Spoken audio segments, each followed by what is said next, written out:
Biz has ruined my life. About a year ago moved to some godforsaken Chithal town in the far, far north. It was for a program where I'd be teaching. For someone like me who majored in philosophy, it was a stepping stone to a real job. I'd pay my dues, spend 2 years up here building a resume, and move back south where I could teach at a high school. Not the most glamorous job, but it sure beats taking orders at Starbucks.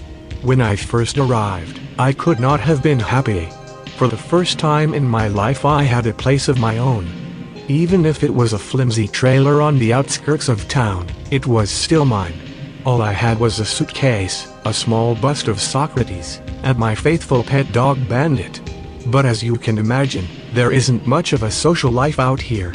Especially as the days grow shorter and the night grows longer and longer until the sun disappears entirely for weeks. So I'd enjoy the luxury of an internet connection, and spend my spare time shitposting on his end lit. The program paid for my rent, so I suddenly found myself with some cash. And with nothing to really do, I decided to do the responsible thing and invest. I've never been good with money, so I figured I'd trust the experts. That was when I first found Biz, my own personal Pandora's box. Now when I say this town is out there, I mean it's out there. The end of the earth. It's barely accessible half the year. The ground is permafrost, so we can't put pipes in. Everyone here has to shit in a special bucket which is collected several times a week. The food is atrocious, and it's even worse coming out the other end. I first bought into crypto in January. I'd read about coins on Biz, and I could have sworn I was some kind of King Midas. Every coin I selected would shoot up. My wealth doubled, then tripled, and by spring I had lost track. I convinced myself that I really was living in the best of all possible worlds. There was no other explanation. It was like magic. I hitched a ride south one weekend and went on a shopping spree, buying up all the expensive wines I had lusted after back in university. I called up my only living relative, my hag of a grandmother, to gloat about my success. I rubbed it in her face. Said I was the happiest man on the goddamn planet. She disagreed. I doubt that. There's a mongoloid down the hall from me who is the happiest man in the world. You should see his stupid face. Though I'm not supposed to say that nowadays, right? I could hear her laughing to herself. She continued, life isn't all about money. That kind of happiness is fleeting. Take it from an old broke bitch like me. Without you here, I've never been happy. Fuck you, you dumb cunt. I hope you're rot in that cancer ward, I said, and hung up. We never spoke again. The school year ended, and I had to find something to do for the summer. I had mentioned my investing success to a colleague, who recommended me to his friend. We'll call that friend Joe. Joe was a real salt of the earth guy. Huge. Smelled like shit. But not for lack of hygiene, it was a part of his job. He went around picking up everyone's shit buckets. He needed help getting the company's finances in order. Of course I volunteered. The work was unexpected. As it turns out, Joe wanted me to do some money laundering. He and his buddies didn't just take out the shit buckets, they also ran a smuggling ring. Some of them would poach protected animals. Others would sell opiates around town. They heard about my knowledge of crypto and treated me like some kind of wizard. During June, everything was great. But then July hit. My portfolio was in the red. I tried to trade again, but the magic was gone. I had read the white paper on Golem and had considerable assets in that coin that just melted away. I was also late on the F train and bought in at the top. But I refused to sell, as I didn't want to succumb to buy high sell low biz meme. I even consulted a local native shaman. I asked her for trading advice.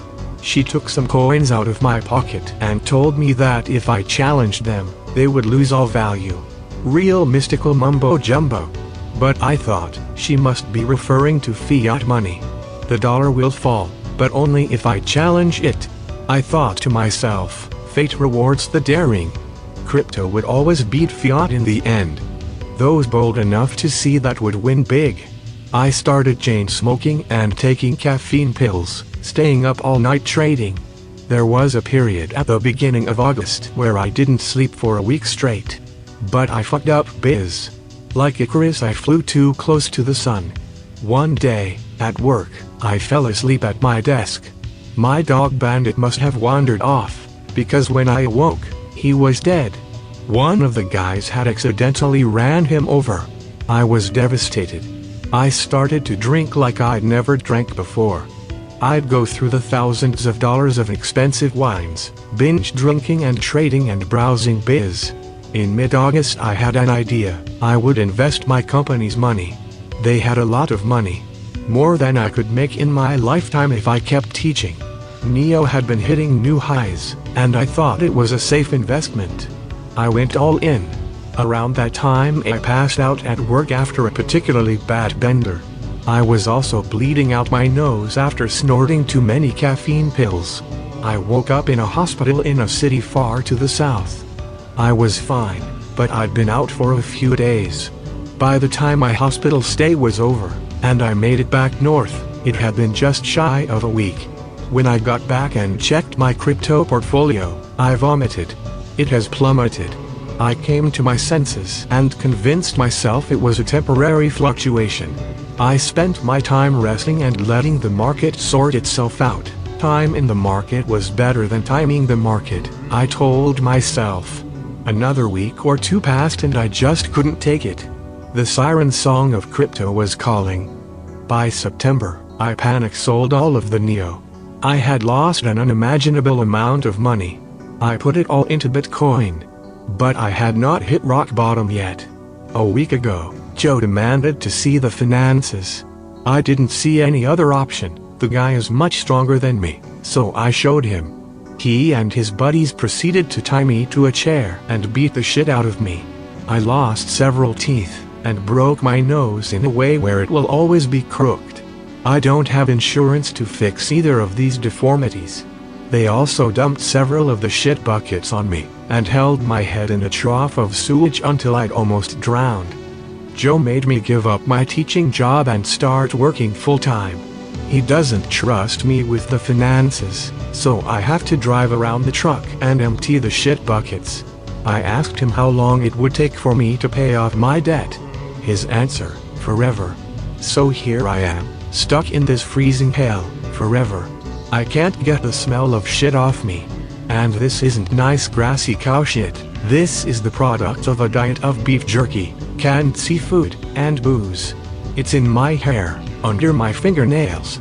I scrub and I scrub but it just won't come off. After leaving the teaching program I lost my trailer, so I now sleep at work. I have a mattress I put out on the office floor at night, where I drink bottom shelf vodka and browse 4chan. But I still have one ace up my sleeve. There's one wallet they didn't get to. It's this really exciting coin that has flown under most people's radar. I've read the white paper and everything. It's called Digibyte, and it could just be my ticket out of here. Fuck you biz, you ruined my life.